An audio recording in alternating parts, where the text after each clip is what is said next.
Jadi pertanyaan saya berikutnya itu berkaitan dengan persidangan-persidangan yang kemarin. Ada juga itu satu saksi ya dari Bogor kalau nggak salah, MUI Bogor. Nah, itu apa-apa saja yang Bapak pertanyakan? Jadi terhadap saksi Kiai Haji dari PCNU Bogor, dia juga anggota itu Rois PBNU, kemudian beliau juga anggota FKUB. Pada prinsipnya dia keberatan terhadap kesimpulan daripada ceramah-ceramah atau khotbah daripada Pak KC. Tapi terhadap isi-isi Al-Quran beliau tidak keberatan, tetapi keberatan terhadap komentar-komentarnya saja. Artinya beliau mengetahui dan menyadari bahwa seperti surat Al-Zukhruf, surat Al-Jin 72:19, surat Maryam 1971, Maryam 1933, beliau surat Ali Imran 345, beliau mengetahui bahwa itu benar, tetapi yang dia sesalkan hanyalah komentar-komentarnya saja, karena menurut beliau itu untuk menerjemahkan dan atau menafsirkan Al-Quran itu harus punya ilmu yang tingkat tinggi. Tetapi tidak menolak bahwa betul ada keterangan-keterangan yang dikutip oleh Pak KC bersumber dari Al-Quran. Kemudian setelah kita tanyakan banyak hal, beliau seperti keberatan, ini Pak pengacara ini atau penasihat hukum terdakwa ini seperti mengajari kita tentang agama, kan begitu. Lalu saya bilang bahwa kami tidak mengajari, tetapi harus bertanya dalam rangka pembelaan terhadap Pak KC. Jadi ya mohon maaf, jangan dianggap kita mengajari cara beragama atau menasihati cara beragama, karena beliau-beliau kan saya minta juga menjelaskan misalnya mengenai Islam sebagai agama damai, Islam sebagai rahmatan lil alamin. Muhammad misalnya punya istri adalah ada orang Yahudi dan Nasrani juga. Kemudian di dalam Al-Quran juga ada 24 dari 25 nabi yang ada di dalam Taurat dan Injil. Islam juga harus beriman kepada Taurat dan Injil, walaupun Pak Khalil Nafis mengatakan bahwa mengajinya harus kepada Al-Quran dan sebagainya. Kemudian saya juga mengingatkan mereka bahwa Muhammad saja juga ada bikin perjanjian di Habasah bahwa umat Islam diwajibkan melindungi umat Kristen, bahkan harus membantu membangun rumah ibadahnya. Tetapi kenapa di Indonesia justru ada pengerusakan gereja secara sistematis dan dilindungi oleh pemerintah melalui SKB 23 Menteri nomor 9 dan nomor 8 tahun 2006 di zaman pemerintahan SBY. Maka demikian juga mengenai misalnya para mualaf dan para murtadin yang seringkali karena diduga belum menguasai agama yang baru, tetapi masih rindu mengucapkan agama-agama yang lain dengan cara yang tidak objektif. Ibaratnya sudah punya pacar baru tetapi masih ingat pacar lama, tetapi pacar lama didiskreditkan. Maka bagaimana sikap kita menghadapi ini? Intinya adalah itu pertanyaan-pertanyaan saya dalam rangka untuk menjaga persatuan dan kesatuan negara Republik Indonesia. Begitu kira-kira Pak. Tapi ada yang sedikit Bapak tidak sampaikan, itu menurut saya sangat pertanyaan yang sangat luar biasa ya. Walaupun begitu, tapi ini kebenaran saya harus sampaikan. Bapak mempertanyakan sampai tentang tahukah Bapak saksi bahwa pada tanggal sekian bulan sekian itu ada anggota MUI ya yang terlibat teroris begitu. Itu pertanyaan saya kepada Pak Khalil Nafis, karena Pak Khalil Nafis mengatakan bahwa di dalam Islam itu ada perbedaan-perbedaan juga soal pandangan, soal usuliyah dan sebagainya. Tetapi perbedaan itu tidak sampai mengakibatkan perpecahan, dan menurut beliau masih tetap satu Allah, satu kitab nama Al-Quran dan satu Nabi yaitu Muhammad. Walaupun ada Syiah, ada Sunni, ada NU, ada Muhammadiyah di Indonesia, dan belum lagi ada Ahmadiyah dan sebagainya, tapi menurut beliau nabinya masih tetap sama. Kemudian saya bertanya mengenai terorisme karena menurut Khalil Nafis, terorisme itu adalah kejahatan tidak berasal dari Islam atau tidak berasal dari perintah Tuhan, kan begitu. Lalu saya tanyakan, Bapak tahu nggak bahwa belum lama ini ada anggota MUI yang diduga sebagai oknum ditangkap oleh BNN karena terlibat aksi terorisme. Tetapi beliau menolak untuk mengomentari ataupun memberi jawaban iya atau tidak karena menurut beliau uh, tidak tidak mau atau tidak pantas untuk mengomentari itu. Kemudian saya tanya juga tentang ucapan-ucapan daripada ceramah MKC yang menyatakan gereja dipersulit, gereja dihandle dan sebagainya. Apakah saudara tahu bahwa di zaman pemerintah Jokowi saja ada 1.000 lebih gereja ditutup, dibakar dan dipaksa tutup di hadapan polisi, di hadapan ASN, di hadapan camat maupun di hadapan tentara. Nah, beliau juga tidak mau mengomentari dengan alasan beliau sebagai ketua MUI tidak mau mengomentari pemerintahan Jokowi, kan begitu. Jadi karena beliau sudah bilang tidak mau mengomentari, kami pun tidak mau lagi menanyakan tentang itu atau mempertajam, tapi itu kan hak daripada saksi mau bersaksi atau tidak, kan begitu. Tetapi yang mau saya tanyakan adalah saudara kan mengatakan Islam agama damai dan sebagainya, tetapi ada sebagian umat, katakanlah apa kita sebut sebagai oknum, mengatasnamakan agama Islam juga memaksa tutup gereja seperti yang terjadi baru-baru ini berapa minggu yang lalu di Bandar Lampung ketika ada menjelang Natal sejumlah oknum mengucapkan takbir dan mengatasnamakan Islam menutup gereja di GKP Tulang Bawang toh. Demikian juga AKBP di Batam juga dipaksa tutup di hadapan polisi TNI Polri dan presiden juga diam-diam saja. Lalu saya katakan bahwa Jokowi justru melihat pelanggaran HAM di Palestina dengan Israel ketika Bang hantam, tetapi di halaman istana hampir 8 tahun orang beribadah karena gerejanya ditutup paksa, misalnya AKBP Philadelphia tidak dilihat oleh Jokowi sebagai pelanggaran HAM yang luar biasa, tetapi yang dilihat oleh Jokowi adalah yang ada di Timur Tengah, kan begitu, kurang lebih begitu. Jadi ini semacam kritik dan saran juga supaya kita jangan PK melihat yang di sana, tetapi di rumah kita sendiri kotor tidak kita lihat, kan begitu. Bapak bisa ralat nggak? Tadi saya apa salah dengar karena Bapak bilang BNN yang masalah diduga teroris tadi. Coba ralat. Ya, itu maksudnya yang menangkap itu ya dari dari pasukan anti terorisme. Ya. Kalau BNN badan kepolisian bersama BNPT tentunya, kan gitu. Jadi yang menangkap daripada anggota atau oknum lah dulu kita sebut ya, oknum daripada anggota MUI, kan begitu. Tetapi Pak Khalil Nafis sebagai ketua MUI yang sudah terlanjur mengatakan bahwa itu kejahatan, nah maka beliau tidak mau mengomentari. Nah, terhadap saksi yang dari Bogor yaitu Bapak Kiai Haji Ayan Jainuddin juga saya tanyakan karena beliau mengatakan bahwa ketika saya tanya apakah di Al-Quran itu ada ayat-ayat perang atau ayat-ayat perintah membunuh kafir, juga saya tanyakan kepada Khalil Nafis, beliau yang saksi dari Bogor mengatakan ada tapi dalam konsep defense atau pertahanan atau defense system, kan begitu. Nah, lalu saya tanya apakah Bapak tahu tentang cerita perang Uhud atau perang Khaybar, kan begitu ya. Nah, beliau mengatakan tahu. Lalu bagaimana dengan perang Khaybar? Karena perang Khaybar itu sesuai yang saya pelajari, waktu itu Muhammad justru pergi selama 3 hari 3 malam menjumpai masyarakat Yahudi di Khaybar, lalu membunuh kurang lebih ada yang bilang hampir 1.000 orang dan sebagainya, bahkan ada yang memancung wanita gitu ya. Nah, ini bagaimana Pak? Tetapi beliau mengatakan itu tetap dalam konsep defense system atau sistem pertahanan, kan begitu, walaupun mereka yang mendatangi gitu loh, kurang lebih begitu Pak. Bisa ini Pak Martin. Pak Martin apa siapa yang tentang Allah bersalawat? Apa jawaban mereka? Allah bersalawat kepada Nabi. Kan selawat itu bisa doa, bisa apa gitu. Itu pertanyaan saya, Pak. Oh, pertanyaan Bapak. Oke, lanjutkan Pak.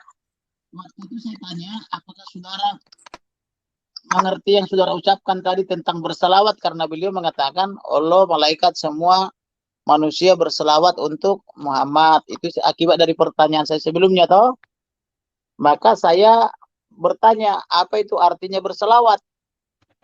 Maka dia Pak Kolil Nafis mengatakan itu memberi berkah kan begitu ya. Lalu saya tanya, bukankah berselawat itu adalah berdoa atau beribadah? Kan begitu. Lalu bagaimana Allah bisa beribadah kepada Muhammad kan begitu? Bukankah Muhammad yang harus beribadah atau berselawat kepada Allah kan begitu ya?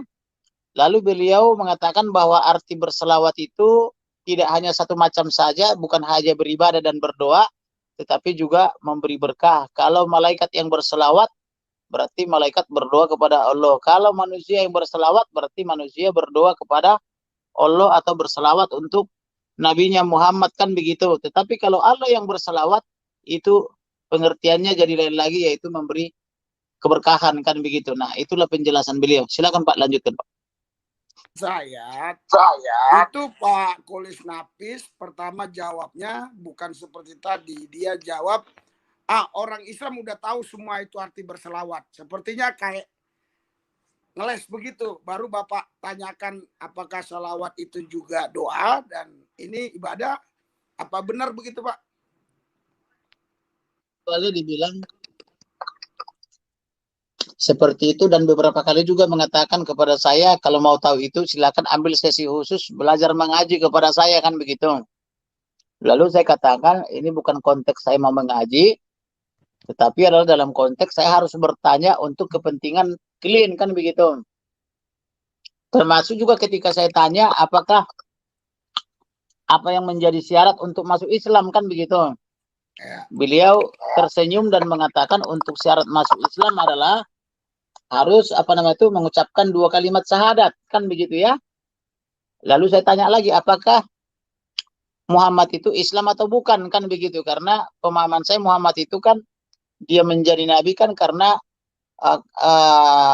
diramalkan oleh Waraka bin Naufal kan begitu ya, seorang pendeta Kristen Koptik kan begitu. Belum lagi mengingat bahwa 24 nabi daripada yang ada dalam Al-Quran itu kan adalah berasal dari Taurat dan Injil. Lalu beliau mengatakan bahwa Muhammad adalah Islam. Lalu saya tanyakan, kalau begitu salawat dua kalimat syahadat apakah yang diucapkan oleh Muhammad ketika dia masuk Islam? Ya, beliau menjawab tetap juga 2 kalimat syahadat yang standar yang sekarang itu, yaitu la ilaha illallah Muhammad dah Rasulullah kan begitu. Jadi itu juga kalimat syahadat yang diucapkannya begitu. Itu pertanyaan saya Pak. Terima kasih. Iya Pak Martin. Iya Pak Martin. Waktu ya, silakan, itu Pak. ada juga yang didakwakan ke MKC, masalah MKC bilang ya katanya ciri-ciri Muhammad A, B, C, D, F, G gitu. Itu kira-kira gimana itu Pak kemarin Pak? Ya, dalam sesi pemeriksaan saksi di awal memang materi tersebut yang saya tanyakan kepada saksi-saksi ya. Saya tanya ke mereka, apakah Anda pernah membaca kitab Ibnu Katsir yang berjudul Syama'il Ar-Rasul, ciri-ciri dan tanda fisik Nabi ya, Nabian ya. Di halaman tertentu ya, yang saya sampaikan di persidangan, ada ciri-cirinya itu yang sesuai disampaikan Pak Kace, kepala besar, lalu pipi kemerah-merahan, terus pada saat berjalan itu condong ke depan, miring ke depan. Nah, saya tanya kepada saksi ya, sesuai dakwaan JPU dan ketika dakwaan itu dibacakan kan ada yang marah tuh Pak. Bahkan sampai mengatakan kata-kata binatang ya. Nah, akhirnya udah saya keluar sendiri, dia keluar tuh orang.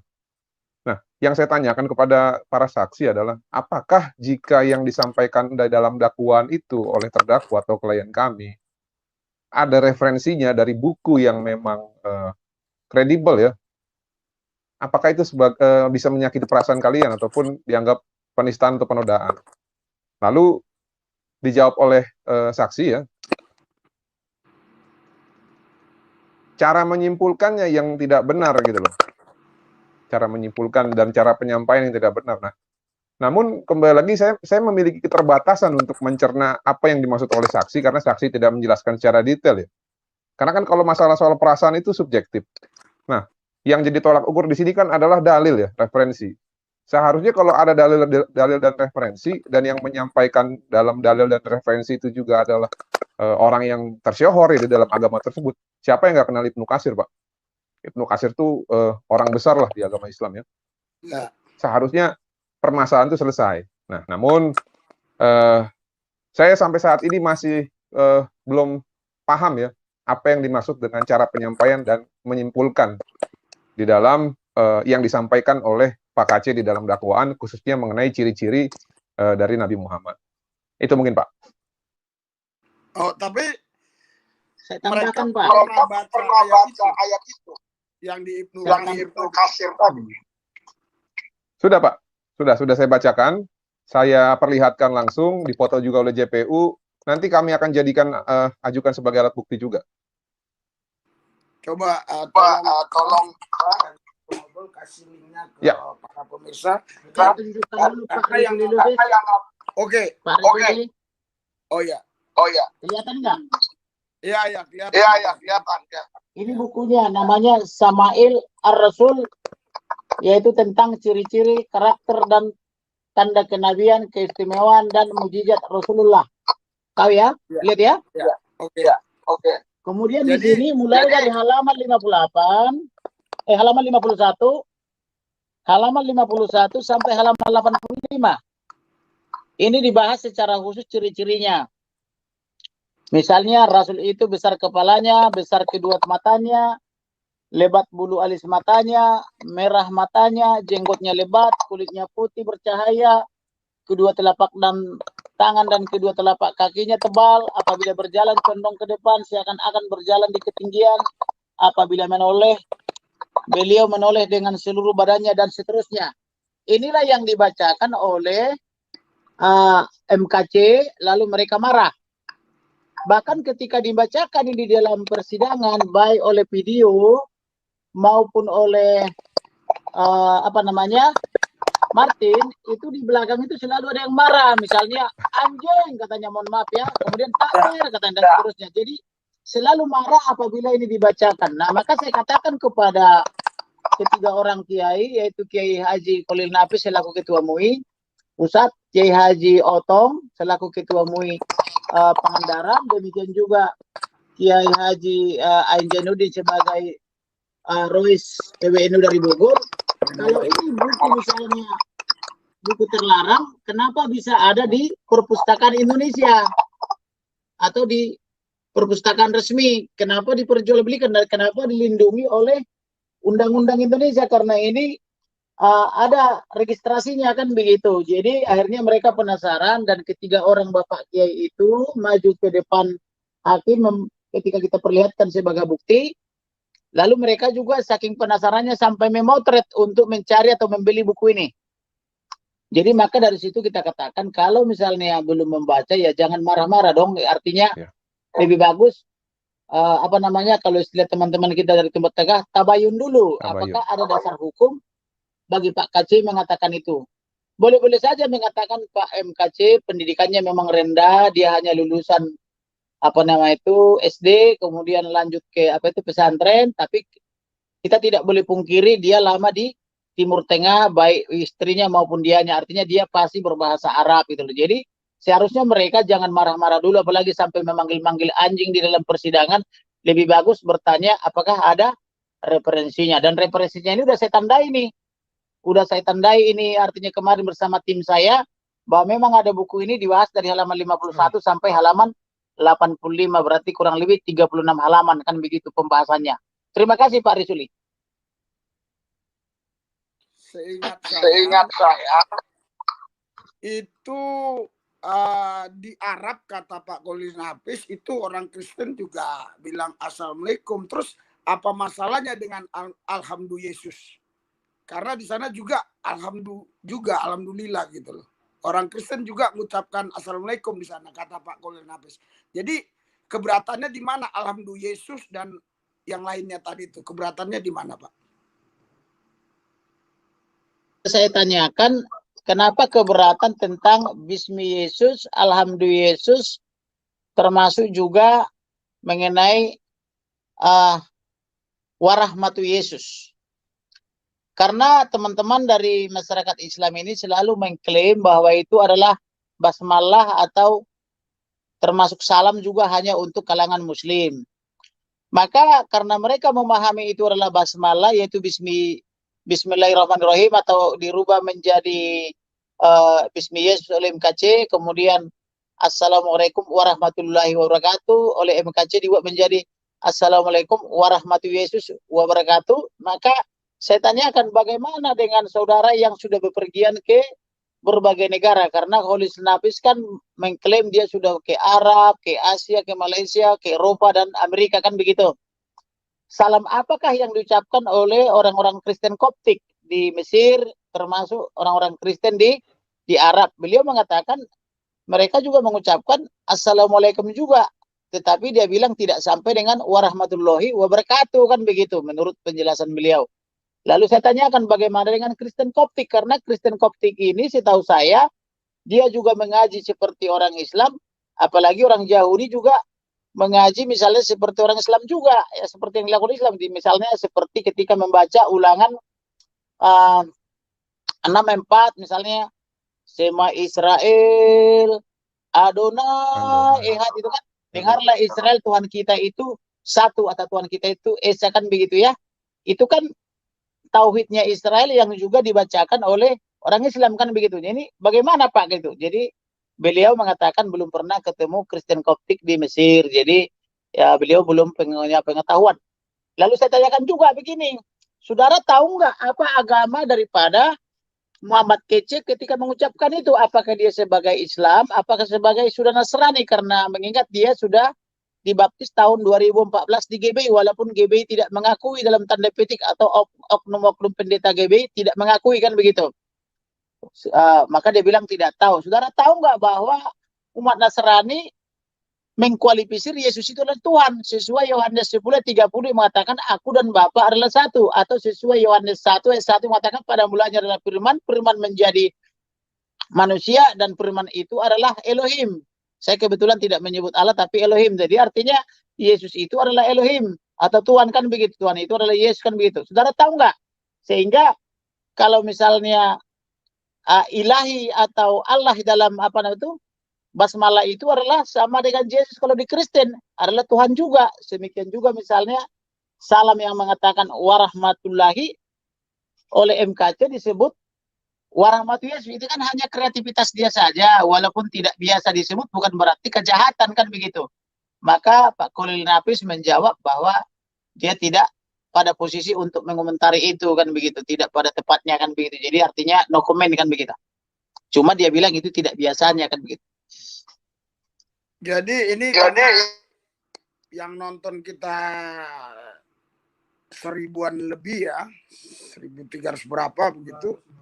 Ya, yang masuk di sini. Jadi mungkin ada yang mau bertanya ya. Yang ada mau bertanya silakan ya. Kita kasih kesempatan ya. Yang mau bertanya silakan. Kadrun pun boleh masuk, tapi yang tanyanya itu yang intelek lah gitu ya. Karena begini, karena menurut yang saya ketahui di Google itu IQ-nya orang Amerika itu hampir kira-kira 100 gitu. Orang apa namanya satu lagi Singapura itu 100 lebih malah. Rata-rata ya. Terus apa namanya Korea juga hampir 100 dan segala macam. Tapi gorila katanya IQ-nya 87. Terus di Google itu kita ketik aja IQ orang Indonesia rata-rata 87, Pak. Jadi makanya supaya jangan ada kesalahpahaman, boleh aja masuk bertanya ya, tetapi yang sopan santunnya ya silakan masuk. Siapa yang mau bertanya kepada pengacara langsung, karena saya dulu ya Pak Risuli, Pak Pendeta. Ya. Shalom Pak Pendeta, Pak Martin dan Pak Komarudin. Shalom Bu. Komarudin, saya mau bertanya begini. Di channelnya Pak KC, itu kan Pak KC tidak selalu monolog. Dia juga sering berinteraksi sama Muslim gitu ya. Dan bahkan ketika ayat jin itu dibacakan, mereka dengan bangga yang luar biasa mengatakan bahwa itulah keistimewaannya Islam, bisa mengislamkan para jin gitu. Itulah keistimewaan Nabi Muhammad, bisa mengislamkan para jin gitu. Boleh itu banyak sekali ya videonya itu, baik itu di channelnya Pak Muhammad KC maupun di channelnya Pak Pendeta Yusuf Manubulu. Mereka Muslim itu mengatakan seperti itu. Apakah ini tidak tidak bisa menjadi pertimbangan begitu, dan kenapa MUI ini otomatis mereka melaporkan itu kan karena mereka melihat mendengar gitu. Kenapa mereka tidak mau masuk begitu? Kan Pak Muhammad KC itu kan juga membuka link untuk mereka gitu, Pak Komarudin. Terima kasih, itu pertanyaan saya.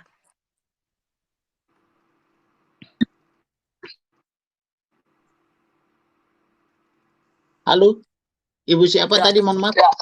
Ya, Ibu Morowati. Ibu Morowati, itu juga yang kita pertanyakan kepada jaksa tentang mengapa terdakwanya tunggal atau hanya Pak KC saja.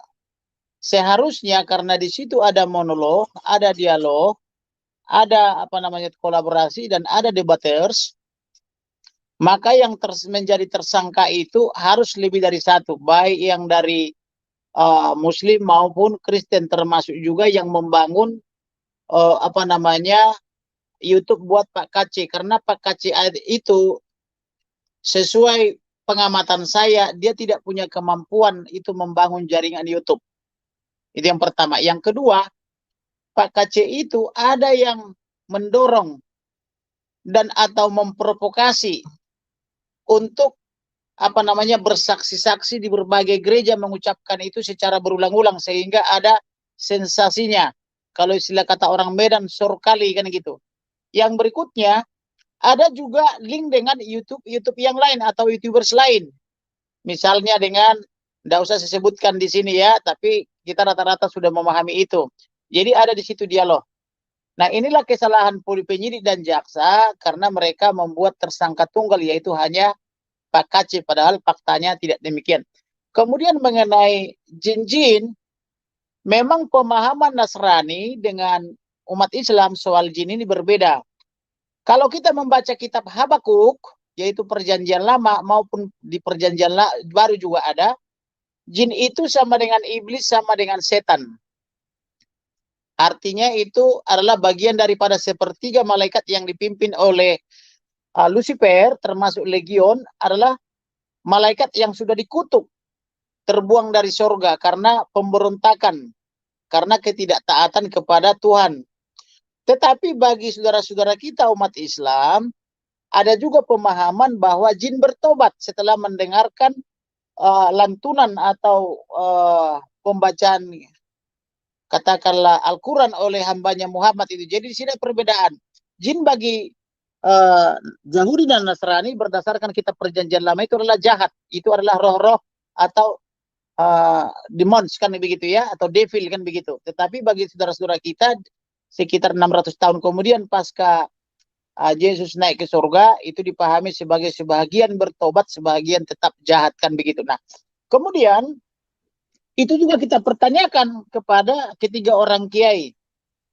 Apakah dengan Muhammad membacakan kitab yang diwahyukan kepadanya dan diperdengarkan ketika dia berdiri menyembahnya, lalu sebagian daripada jin-jin ini masuk Islam, bukankah itu bisa ditafsirkan sebagai dia pemimpin jin untuk bertobat atau pembimbing jin? Maka kiai tadi yang dari Pemui atau Holis Nafis mengatakan tidak bisa ditafsirkan demikian, bahwa iblis itu bertobat bukan karena hambanya, tetapi dalam arti Muhammad, tetapi karena mendengar kitab-kitab wahyu itu diperdengarkan sehingga jin-jin itu menjadi terpesona lalu kemudian bertobat. Jadi bukan karena peran Muhammad tetapi adalah karena Allah, kurang lebih begitulah pemahaman mereka. Jadi seperti yang dikatakan oleh Ibu tadi, maka memang karena ini bisa dialog seperti kita ini, bisa juga monolog, maka seharusnya teman-teman yang dari umat muslim ketika mereka misalnya tidak setuju, itu kan bisa seharusnya di counter melalui dialog atau tabayun atau apapun namanya itu. Seperti halnya juga misalnya teman-teman yang tadinya dia Kristen atau Katolik kemudian jadi mualaf, mereka juga kan seringkali bikin konten yang sangat mengerikan bahkan jauh dari kebenaran, tetapi bisa juga ada kesempatan bagi orang lain untuk menanggapi. Kira-kira begitu Ibu penjelasan saya. Iya, maksud saya ini siapa namanya? Para Muslim itu mengakui begitu. Ketika Pak KC membacakan itu, para Muslim yang masuk ke roomnya Pak KC itu mengakui itulah istimewanya Islam begitu. Dalam arti kata mendukung begitu perkataannya Pak KC gitu. Jadi kan Pak KC itu tidak bisa dong mereka mengakui, tapi kenapa Pak KC itu dijadikan terdakwa begitu Pak Komarudin? Mereka penyidik itu sama sekali tidak mempertimbangkan hal itu ya Pak Komarudin. Di mute Bang, buka mute Bang. Ya. Jaksa dan penyidik tidak mempertimbangkan komentar-komentar mereka itu. Yang dikutip oleh jaksa dalam dakwaannya adalah hanya apa yang dikatakan oleh KC. Sedangkan tanggapan maupun dari YouTubers maupun dari teman-teman Muslim itu tidak dijadikan jadi bahan dakwaan atau bahan pertimbangan begitu. Jadi yang dikutip adalah hanya di skip perkataan-perkataan pribadi daripada MKC saja. Ya. Ya, berarti memang Saya tambahin sedikit ya Bu Murwati ya.